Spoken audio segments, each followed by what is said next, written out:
Ustadz, isi kajian hari ini kok saya banget ya. Wah. Alhamdulillah. Saya justru bangga sama orang seperti ini. Ketika mendengarkan kajian yang dia pikirkan saya. Ada orang, maaf Pak ya, ketika mendengarkan kajian, wah cocok nih buat si fulan. Wah cocok buat si fulan. Tapi nggak pernah mikir cocok buat saya apa enggak gitu loh. Ini akibat daripada dia selalu memperhatikan kekurangan orang. Dia lupa kepada kekurangan diri sendiri. Maka kalau Bapak berkata kepada saya, ini saya banget, jempol. Kenapa? Karena berarti kita selama ini tidak pernah mau peduli dengan kesalahan orang. Yang kita pikirkan adalah kesalahan saya.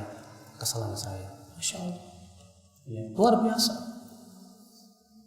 Tolong disampaikan kepada para istri untuk percaya kepada suami yang sedang memperbaiki diri.